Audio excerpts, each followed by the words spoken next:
ভেতরে আসবো মহারাজ? হ্যাঁ হ্যাঁ, এসো এসো এসো, বলো কি বলতে এসেছো?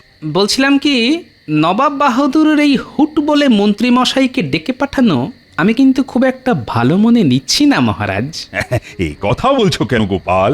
আমার মনে হয় মহারাজ, মন্ত্রীমশাইকে হয় লোভ নয় ভয় দেখিয়ে নবাব বাহাদুর হয়তো আমাদের রাজ্যের কোনো গোপন কথা জেনে নিতে পারেন। একেবারে ঠিক বলেছো গোপাল। তাই আমি বলছি কি, একজন গুপ্তচরকে গোপনে মন্ত্রীমশাইকে অনুসরণ করার জন্য লাগিয়ে দিন।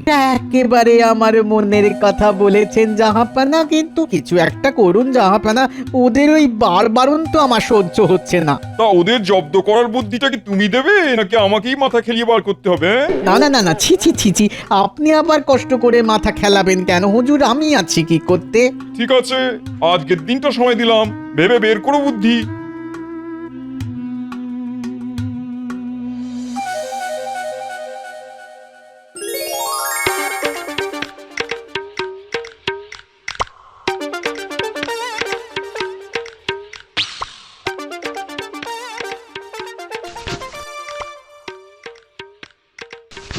এই কি গো বুড়ো, বলি মুড়ি মাখাটা কেমন হয়েছে?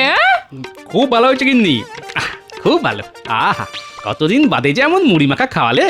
এই শোনো না, বলছি কি, মহারাজের কাছ থেকে কটা দিন ছুটি নাও না গো। কেন খামোখা ছুটি নিতে যাবো কেন? এই চলো না কটা দিন বাইরে থেকে একটু ঘুরে আসি। বাইরে থেকে ঘুরে আসবে? আরে তার জন্য আবার ছুটি নিতে হবে কেন? চলো, এখনই চলো। কোথায়? চলো না, দুজনে মিলে হাত ধরাধরি করে বাড়ির বাইরে গিয়ে একটা চক্কর মেরে আসি, ব্যাস ঘোরা হয়ে যাবে। আমার সঙ্গে রসিকতা হচ্ছে তাই না? আরে এই দেখো, রসিকতা আবার করলাম কোথায়? তুমি বাইরে থেকে একটু ঘুরে আসতে বললে, তাই তো আমি তার উপায় বলে দিলাম। এই দেখো বুড়ো, কথার জালে তুমি রাজ্যের লোককে বোকা বানাতে পারো, কিন্তু আমাকে ভোলানো অত সহজ নয়। হ্যাঁ, এই বলে দিলাম। এই দেখো, সামান্য রসিকতায় কেমন রেগে গেল। রাগলে তো আবার সাক্ষাৎ রণচণ্ডী। এই গিন্নি, আরে শোনো শোনো। তোমার কোনো কথা শুনবো না আমি। যেদিন আমাকে তীর্থে ঘুরিয়ে আনবার জন্য মহারাজের কাছ থেকে ছুটি নেবে, ওই সেই দিন আমাকে গিন্নি বলে ডাকবে। হ্যাঁ, তীর্থে যাবে, তা সেটা তো স্পষ্ট করে বললেই হয়, তা না বাইরে থেকে একটু ঘুরে আসি বলা কেন বাপু? এই বাইরে থেকে একটু ঘুরে আসি এ কথা মোটেই বলিনি। আমি বলেছিলাম ওই কটা দিন বাইরে থেকে একটু ঘুরে আসি। ও বলেছিলে বুঝি, তাহলে পুরোটা শুনতে পাইনি। তাহলে এবার খোলসা করে বলো, কবে তীর্থে নিয়ে যাবে আমায়? এই দেখো, বিয়ের পর থেকে 10 বছর অবধি মেয়েদের কাছে সব থেকে বড় তীর্থ হলো বাপের বাড়ি, আর বাপ মা গত হলে মেয়েদের কাছে সব থেকে বড় তীর্থ হচ্ছে শ্বশুর বাড়ি। তা এমন পবিত্র তীর্থক্ষেত্র থাকতে কষ্ট করে আর অন্য তীর্থে যাবে কেন গিন্নি? আবার কথার জাল বুনছো? এই দেখো, তীর্থে না নিয়ে গেলে আমি কিন্তু অনর্থ করে ছাড়বো, এই বলে দিলাম। হ্যাঁ, না, পাগলি খেপেছে দেখছি। যাই, আজ একবার মহারাজকে বলে দেখি।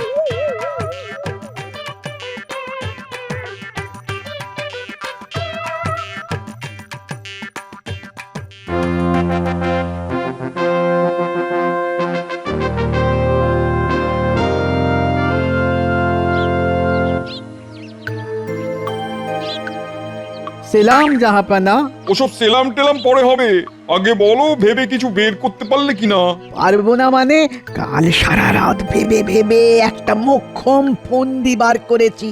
আচ্ছা বলো শুনি। সাবাস সাবাস, বহুত খুব, এমন জব্বর মতলব বের করেছো। দেখবেন দেখবেন, ওদের ভিটে মাটি চারটি হয়ে গেছে। তাহলে আর এক মুহূর্ত দেরি নয়, এক্ষুনি ওদের ডেকে পাঠাও। তবে প্রথমে ডাকবে কৃষ্ণনগরকে, তারপর খাম্বাজকে, ঠিক আছে? তাই হবে খোদাবান, আমি সব ব্যবস্থা করে ফেলছি।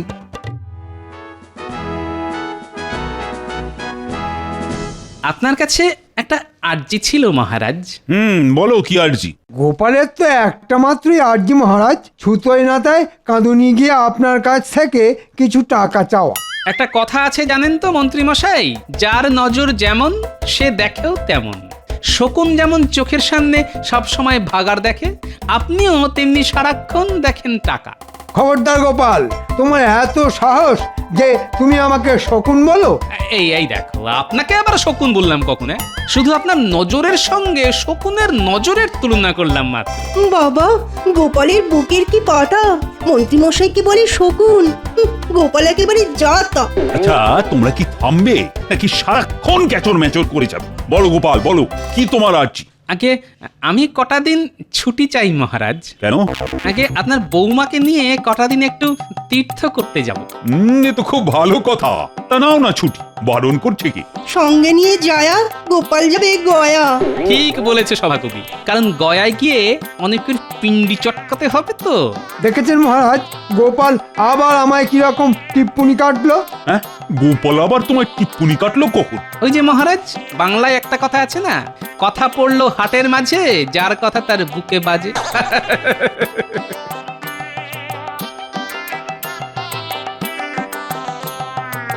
তা বলো দূত, কি খবর? মানে নবাব বাহাদুর ভালো আছেন তো? হ্যাঁ মহারাজ, তিনি কুশলেই আছেন, আর আপনাকে এই পত্র পাঠিয়েছেন। মন্ত্রী, পড়ো তো। কৃষ্ণচন্দ্র, তোমার মন্ত্রীকে একদিনের জন্য মুর্শিদাবাদ পাঠাতে হবে। আমার আদেশ, আগামীকালই সে যেন মুর্শিদাবাদে চলে আসে। আমি তাহলে আসি মহারাজ, আমার আর দাঁড়াবার সময় নেই।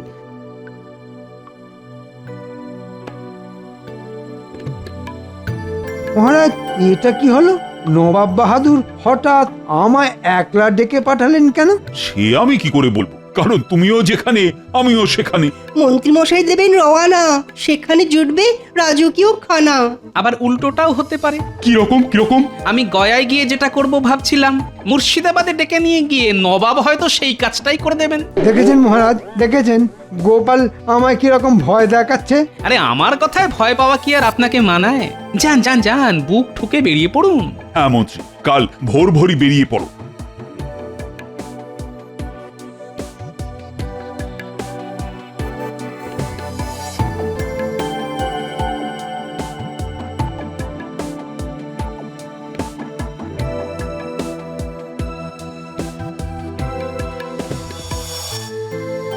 ভেতরে আসবো মহারাজ? হ্যাঁ হ্যাঁ, এসো এসো এসো, বলো কি বলতে এসেছো? বলছিলাম কি, নবাব বাহাদুরের এই হুট বলে মন্ত্রীমশাইকে ডেকে পাঠানো আমি কিন্তু খুব একটা ভালো মনে নিচ্ছি না মহারাজ। এই কথা বলছো কেন গোপাল? আমার মনে হয় মহারাজ, মন্ত্রীমশাইকে হয় লোভ নয় ভয় দেখিয়ে নবাব বাহাদুর হয়তো আমাদের রাজ্যের কোনো গোপন কথা জেনে নিতে পারেন। একেবারে ঠিক বলেছো গোপাল। তাই আমি বলছি কি, একজন গুপ্তচরকে গোপনে মন্ত্রীমশাইকে অনুসরণ করার জন্য লাগিয়ে দিন।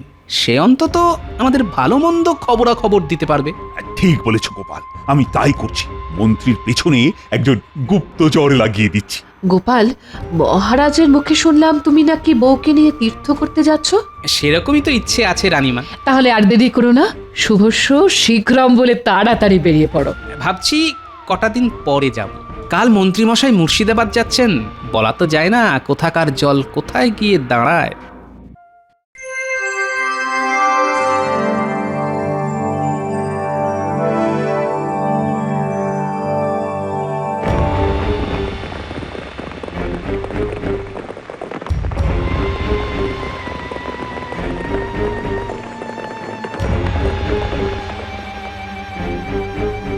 কি ব্যাপার বলো তো উজির, কৃষ্ণনগরের মন্ত্রী তো এখন এলো না।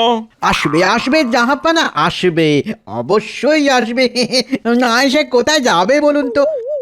নবাব বাহাদুর, এসে গেছে এসে গেছে।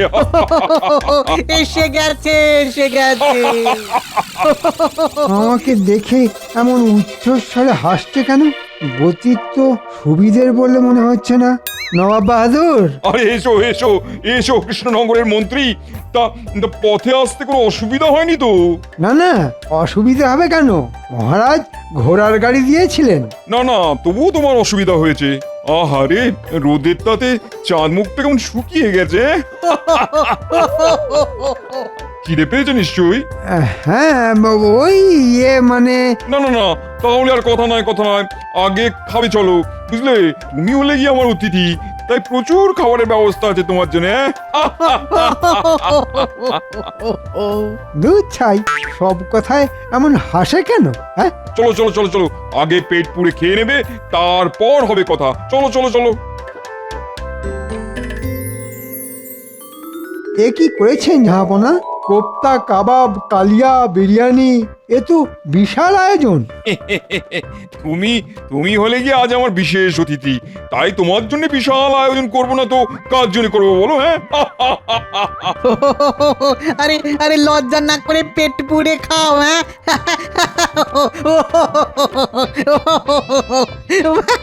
বলা তো যায় না এরকম খাবার জীবনে আর কখনোই খেতে পাবে না। এরকম কথা বললো কেন?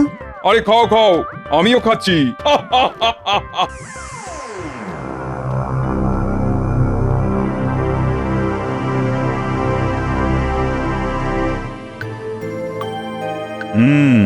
মন্ত্রীকে পাঠালাম বটে, কিন্তু মনে মনে তো খুব চিন্তা হচ্ছে। নবাব তো আর সহজ লোক নন।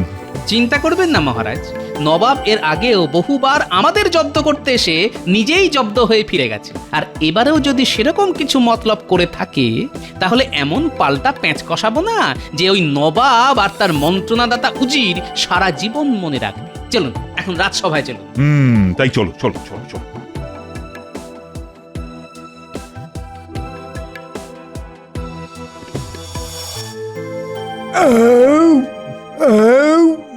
পেট ভরেছে মন্ত্রী? হ্যাঁ হ্যাঁ, যাকে বলে ওই গলা পর্যন্ত। বহুত খুব বহুত খুব। তাহলে এবার কাজের কথা আসা যাক। আচ্ছা, তুমি তো মন্ত্রী। আগে হ্যাঁ হুজুর। আমি শুনেছি আমার অধীনস্থ সব রাজারা তাদের রাজ্য চালায় মন্ত্রীদের মন্ত্রণায়, মানে পরামর্শে আর কি। একেবারে খাঁটি কথা হুজুর। মহারাজ আর কি করেন, রাজ্যের ভালো মন্দের সব দায়িত্ব তো আমারই ওপর। বহুত খুব বহুত খুব। তাহলে তুমি বলতে চাইছো যে কৃষ্ণনগরে আজ এই যে রমরমা, তা সব তোমারই জন্যে? এই ফাঁকে নবাবের কাছে নিজের ঢাকটা নিজেই বাজিয়ে দিই। সে আর বলতে ঝাঁপ না, মহারাজের শুধু নাম ফাটে আর এদিকে ঘাম ছোটে আমার। তার মানে তুমি একজন খুব দক্ষ মন্ত্রণাদাতা, বলো? হ্যাঁ, অবশ্যই। আচ্ছা, মন্ত্রণার মূল মন্ত্র কি? মানে? ন্যাকা, নিজেকে মন্ত্রণাদাতা বলে জাহির করছো, আর মন্ত্রণার কি মন্ত্র সেটাই বলতে পারছো না। আগে এমন জটিল প্রশ্ন আমি জীবনে শুনিনি জাহাপনা। শোনোনি তো কি হয়েছে? আজই যখন শুনলে তখন আজই উত্তর দাও। উত্তর দিতে পারলে ভালো, না হলে তোমায় কিন্তু সারা জীবন আমাদের কারাগারে বন্দি হয়ে থাকতে হবে।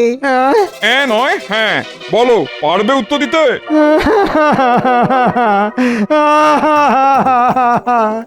না হুজুর, পারবো না। তাহলে আমার কারাগারে বন্দী হয়ে থাকো। এরপর হবে কৃষ্ণচন্দ্রের পালা, তাকেও ডেকে এনে পরীক্ষা নেওয়া হবে। পারলে ভালো, না পারলে তাকেও কারাগারে ভরে কৃষ্ণনগরের সব রমরমা ঘুচিয়ে দেবো আমি। হ্যাঁ,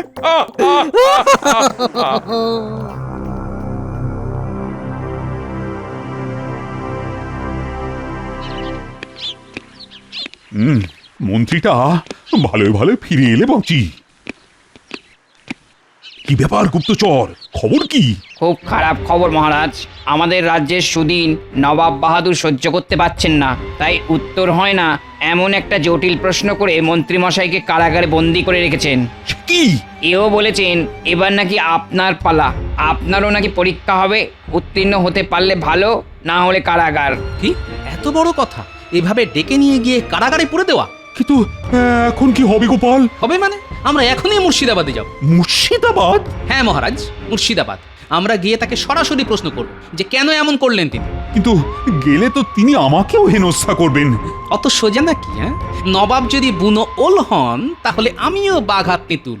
চলুন মহারাজ, আমরা আজই মুর্শিদাবাদ যাই। আজই? হ্যাঁ, আজই।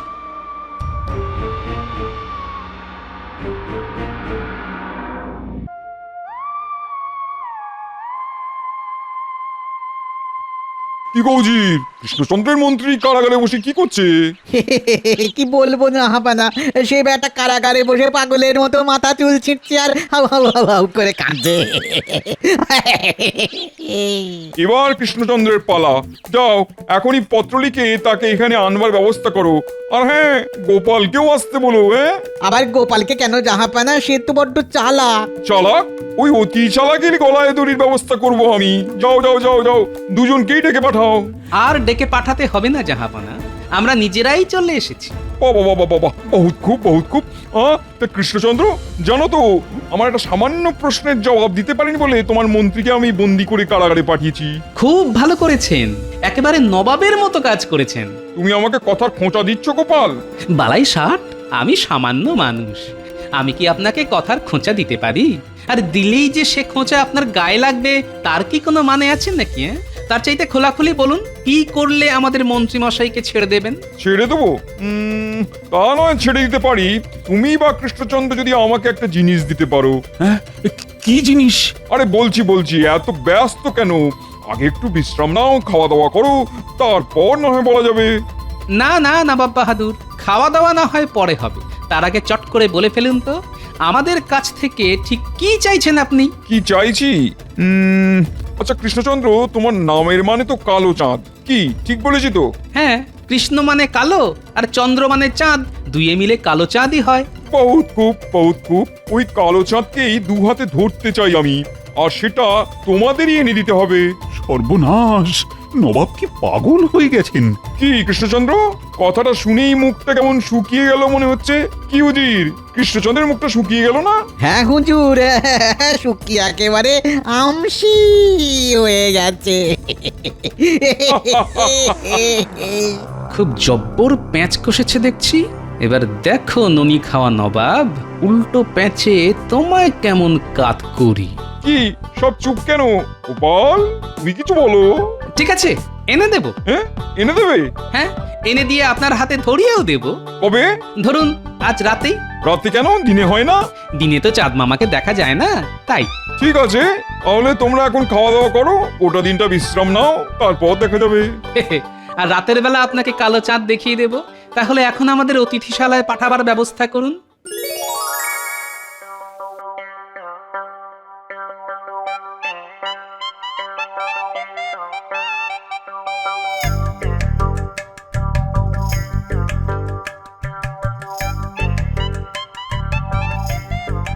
গোপাল, ও গোপাল! আস্তে মহারাজ, আস্তে। এখন থেকে এ ঘরে খুব চাপা গলায় কথা বলবেন। বলা তো যায় না, কেউ আবার দরজার ওপাশ থেকে কান পেতে শুনছে কিনা।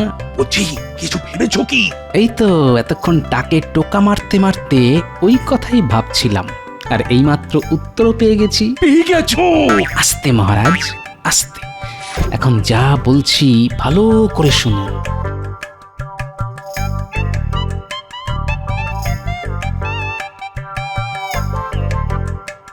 দূর ছাই, ঘরের মধ্যে যে কি সব কথাবার্তা হচ্ছে কিছুই তো শোনা যাচ্ছে না ছাই। এখন উদির সাহেবকে গিয়ে কি বলবো, আর বলতে না পারলে তো হাজার কথা শোনাবে।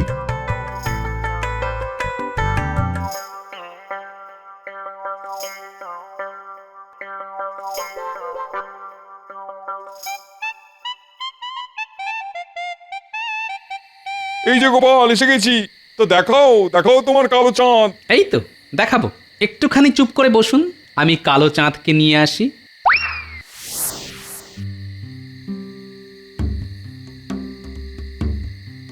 কি বুঝি, গোপাল আবার পালিয়ে গেল না তো? পালিয়ে আর যাবে কোথায় জাহাপানা, বলেছিলাম না, জাল থেকে পালিয়ে গেলেও পুকুর থেকে তো আর পালাতে পারবে না। এই নিন হুজুর আপনার কালো চাঁদ, ধরুন ধরুন ধরুন। আরে কোথায় তোমার কালো চাঁদ? কিছুই তো দেখতে পাচ্ছি না। ওমা, দেখতে পাচ্ছেন না? তাহলে আপনার মন জুড়ে শুধুই পাপ। এ মা, ছি ছি ছি। মানে খুব সোজা, যাদের মনের মধ্যে পাপ আছে, যারা অন্যের ভালো দেখলে হিংসে জ্বলে মরে, তারা কিন্তু কালো চাঁদকে দেখতে পায় না। কিন্তু যারা সাদা মনের, যাদের মনে কোনো পাপ বা হিংসে নেই, তারা ঠিক কালো চাঁদকে দেখতে পায়। কি সব বলছো গোপাল? কৃষ্ণচন্দ্র, তুমি কি কালো চাঁদ দেখতে পাচ্ছ? হ্যাঁ নবাব বাহাদুর, দেখতে পাচ্ছি। কালো হলেও কি সুন্দর দেখতে। উজির, তুমি কি কালো চাঁদ দেখতে পাচ্ছ? এখন দেখতে পাচ্ছি না বললে সকলে ভাববে আমার আমার মনের মধ্যে পাপ আছে। কি হলো উজির, দেখতে পাচ্ছ না তো? না জাহাপানা, পাচ্ছি পাচ্ছি তো, পাচ্ছি কি বড়িয়া দেখতে। তাহলে দেখুন, সকলেই দেখতে পেল, শুধু আপনি পেলেন না। তার মানে আপনার মনের মধ্যে পাপ আছে, তাই না জাহাপনা? চুপ করো বেয়াদব, আর একটা কথা শুনতে চাই না। যাও, এক্ষুনি দূর হয়ে যাও এখান থেকে। ঠিক আছে, যাচ্ছি, কিন্তু আমাদের মন্ত্রী মশাইকে ফিরিয়ে দিতে হবে তো। উজির, ওদের মন্ত্রীকে ছেড়ে দাও। ধন্যবাদ জাহাপনা, আমরা তাহলে আসি। চলুন মহারাজ।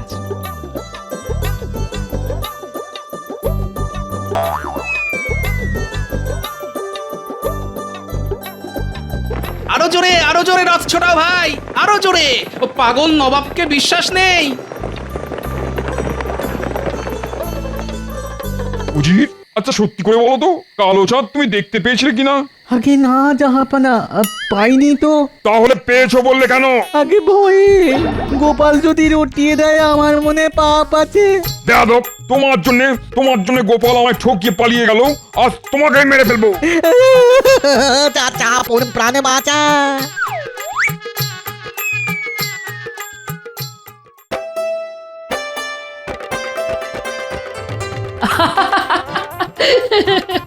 সত্যি গোপাল, সত্যি দুষ্টু বুদ্ধিতে তোমার জুড়ি মেলা ভার। তাহলে এবার আমায় কটা দিন ছুটি দিন মহারাজ, আমার এই পাগলি বউটাকে নিয়ে কটা দিন তীর্থ করে আসি। মরণ, মহারাজের সামনে কথা ছিড়ি দেখো। যাবে বই কি গোপাল, অবশ্যই যাবে, আর সব খরচ খরচা আমার। চলো গিন্নি, তাহলে ঘুরে আসা যাক। আহ, দেখে মথুরা বৃন্দাবন খুশি হবে আমার গিন্নির মন।